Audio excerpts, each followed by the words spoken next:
Hey, welcome back for our final segment of our dumpling demonstration class at King's Cole Imperial. I'm Josh. We're going to be demonstrating now how to cook the dumplings. We're going to do the traditional method of pot stickers, and we're going to do a steamed dumpling for you to see.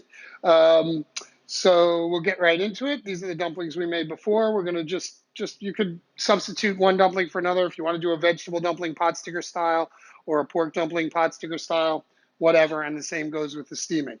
The first thing you need is a nonstick pan. Now this is a real nonstick pan, not a scratched up crappy one. You need one that really, like my benchmark for a good nonstick pan is if you could do an over easy egg in it. If you could flip an egg back and forth without breaking the yolk, you're good. If you don't have a nonstick pan or you don't want to use Teflon, you can use cast iron or other kinds of steel, but it must be very well seasoned. Again, the benchmark is if you can flip an egg with it, it's good to go. Uh, Unlike sauteing techniques, we don't need to start with a hot pan. We start with about a tablespoon of oil. This is also in your packets, okay? And a cup and a half, and this goes for 8 to 10 inch pan. So these are 8 inch pans. For an 8 to 10 inch pan, you want a cup and a half of water. So this is an 8 ounce ladle, so it's about a cup and a half of water. And we turn our heat on to medium high. Put our dumplings right in there.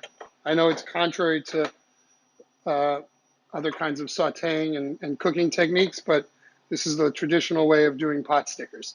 And as we discussed in previous segments, these dumplings these are frozen. So they can go right from frozen into the pan, which makes your dumpling making, party friendly, let's say. You could do your dumplings, uh, a week ahead, freeze them, IQF, individually quality frozen, and then plop them right into the saute pan when you're ready to go.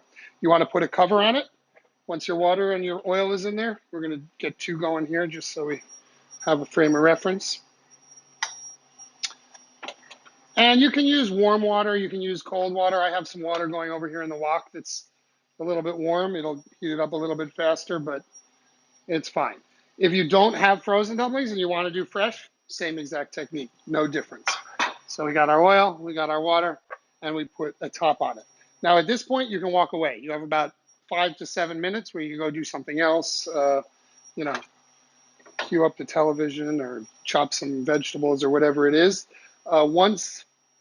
What's happening in here right now is the water is steaming the dumplings and steaming the filling, which is from raw, so cooking everything, and that water is also slowly evaporating, thus the lid. And once that water evaporates, the oil on the bottom, the starch, the oil, and the water all kind of form this sort of starchy sludge, which makes for a really nice, crispy bottom dumpling.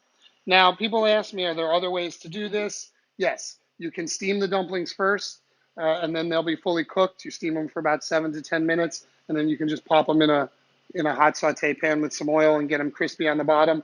But this way, there's a delicacy and it's a subtle difference, but it's definitely a difference. And this is the traditional way to make a pot sticker.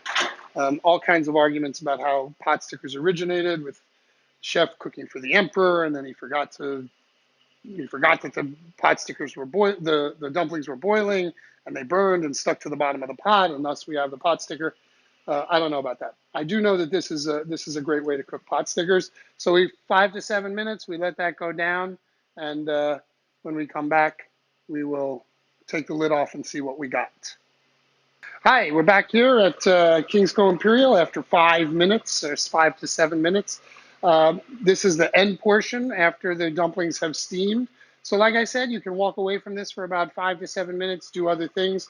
Once you remove that top, it goes from brown to black like that. So once you remove the top and once that water does start to boil down a lot, you have to watch it assiduously because it will burn very quickly. It's kind of a hearing thing too. You can hear the water and the fat. Once the water starts to boil down, you can hear the water kind of snap, crackle, pop. think of it as like when you're cooking a steak on a cast iron skillet and the oil and the water is kind of spray around. I won't lie to you, it's a bit messy on your stove, especially when you remove the top. You will get some splattering of the water and the oil together. Uh, it's just the price of doing business with dumplings. So now we're getting pretty close. You can kind of hear, I don't know if you can hear it from your vantage point, but you can pretty much hear the dumplings starting to, the water starting to evaporate. And you can see if you look at that kind of white liquid, what's starting to happen here is that's a mixture of starch, the flour, the skin of the dumpling, the water, and the oil. It kind of forms like a little bit of a sludge on the bottom. Some Chinese cookbooks, really beautifully done. If you've seen them, the pot stickers sometimes have a web on the top of the dumpling. That's that stuff, and it's really crispy and delicious. So we might get that out of this pan. I'm not sure we're going to get that out of this pan. So yeah, so once your water really starts to evaporate, get our plates ready here. You remove your top. You see why this needs to be a good non-stick. If it's not, the dumpling will stick to the bottom. When you try to pull the dumpling out, it will tear, and then you will have a still delicious but torn dumpling. Like I said, you can do this with any style of dumpling. You can do this with vegetable dumplings, shrimp dumplings. The rules apply similarly to all of them. Uh, about a cup and a half to 2 cups of water, top on, let the water evaporate, and then take the top off, and you should have a really beautiful, well-cooked, crispy dumpling at the end. At this point, you want to check it. Make sure that it's not happening too fast. Like I said, it will happen very fast at the end.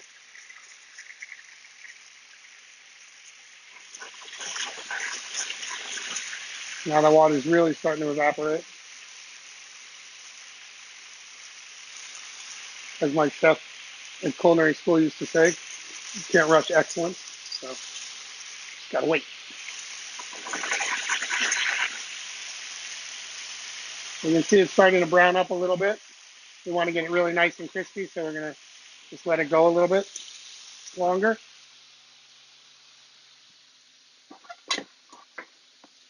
You really shouldn't be sticking in metal into a good non-stick pan. It's kind of verboten in the culinary field. You want to use like a non-stick skillet. You see, that's that film I was talking about right there. So yeah, now it's really starting to happen. The water's all evaporated, and you can see in those moments, it's getting brown quick. If you want to drain these onto a rack, that's fine. If you want to put them on a paper towel just to get a little of the excess oil off before you put them on the plate, that's fine too. You shouldn't leave them on a paper towel, because they will stick to the towel. So there we go. We're done.